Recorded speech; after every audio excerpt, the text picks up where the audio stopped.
This is Tony Heller from RealClimateScience.com with another reminder about how awful the low CO2 climate of the last century was. Earlier this evening, a climate alarmist was complaining to me about the non-stop thunderstorming of the past few days. He believes that the thunderstorms were caused by global warming. So I informed him of what the weather was like on this date in 1913. Our national calamity by flood, fire, and tornado. This book was written by Logan Marshall in 1913, who also wrote The Sinking of the Titanic a year earlier. The weather in the United States at the end of March 1913 was absolutely horrific. This was the cover of the Washington Post on March 27, 1913. Flood, flames, famine spread a pall of horror over cities of misery and suffering. The Baltimore Sun said, "Cold and hunger add to the terrors of the flood."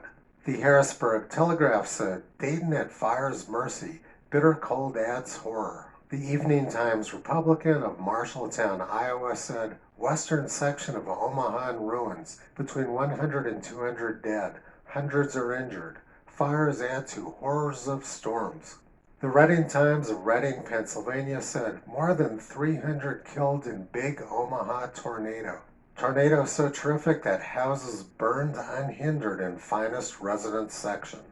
The tornado at Omaha was the worst, but there were lots of other catastrophic tornadoes that week. Easter Sunday, March 23, 1913, began cloudy, allowed only a peep of afternoon sun, and ended with the worst tornado disaster in Terre Haute, Indiana's history. 17 people died that night and at least 150 others were injured. The LA Times reported 9 full days of deadly storms. March 15th, severe blizzard sweeps over Northwest and Middle West from the Dakotas to Illinois. March 16th, hurricane strikes Mobile, Alabama and leaves 1,000 homeless. Many Georgia towns flooded by excessive rains. March 17th, blizzard at Tampa, Florida, much damage to property. March 21st, blizzard and storm ravages Middle West and Southwest. Approximately 150 persons killed. March 23rd, tornado in Kansas, Iowa, Nebraska, and the Dakotas. Omaha in flames. Hundreds reported to be dead. March 24th, tornado hits Illinois and Indiana, causing much destruction and loss of life in vicinity of Terre Haute. Devastating tornado sweeps Omaha. Hundreds of lives lost in worst storm in history of Nebraska. Fire raging and many charred bodies found in ruins. The greatest cataclysm in American history, the uncontrollable forces of nature, the devastation of Omaha, the trail of the tornado, the flood horrors deathless in Ohio and Indiana. The Grim Reaper cuts a wider swath. The unprecedented succession of tornadoes, floods, storms, and blizzards, which in March 1913 devastated vast areas of territory in Ohio, Indiana, Nebraska, and a dozen other states, which were followed fast by the ravages of fire, famine, and disease. One of the victims of the tornado at Omaha was picked up by the tornado and his body left suspended in the broken and twisted limbs of a tree.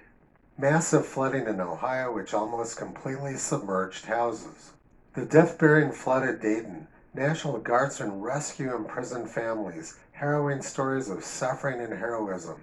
The flooding was just as bad in upstate New York. Hundreds of buildings were demolished by the tornado at Terre Haute, Indiana, and many lives were lost. The 3 floods in Indiana, devastation in eastern Indiana, the desolation of Indianapolis and the valley of the White River. The death-dealing tornado at Omaha. There were tornadoes coast to coast that week across the United States. The Grim Reaper, many buried under wreckage. The tornado in Pennsylvania. The freak tornado in Alabama, how a village was wrecked. Weird tales of horror. The flood and tornado in Kentucky. 3 storms in 10 days. The flood in Michigan, cloudbursts throughout the state, rivers and streams overflow their banks, hundreds marooned and property swept away, St. Clair, Saginaw, Monroe, Marshall, Detroit. The flood in Missouri, streams out of channels, St. Louis suffering, suburbs underwater, 1 dead, many homeless, many rescued from roofs of houses, 1,200 marooned near St. Louis, dam imperils town of Springfield.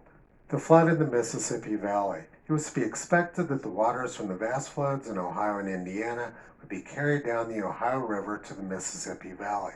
On Sunday, March 30th, dwellers along the Mississippi prepared to face the worst flood in the history of their valley. The second half of March 1913 was incomprehensibly awful, and if we had weather like that now, climate experts would say they were 99% certain it was due to the increase in carbon dioxide over the past century. And academics would, of course, demand immediate world communism as a remedy for the bad weather. But the bad weather in March wasn't all that happened in 1913. There were lots of record heat waves as well, including one in July when California reached 134 degrees, which is the all-time world's record temperature. During the week of July 8th through July 14th, 1913, Death Valley, California reached 130 degrees Fahrenheit 3 times, including 134 degrees on July 10th, 1913.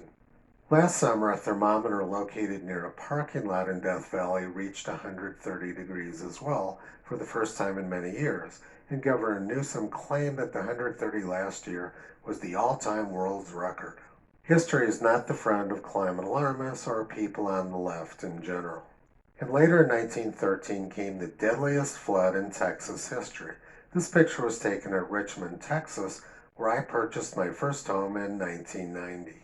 My house was just a few blocks away from the Brazos River, and we had a similar flood the year which I moved there. I feel really bad that climate alarmist Paisley and his fiancée had to endure nonstop thunderstorming for days around her birthday, but I'm pretty sure it wasn't the worst weather in U.S. history. The belief system of climate alarmists has no basis in reality and nothing to do with science. For the past 13 years, Toto has been pulling back the curtain on climate superstition. You can visit him and Curie on the web at realclimatescience.com.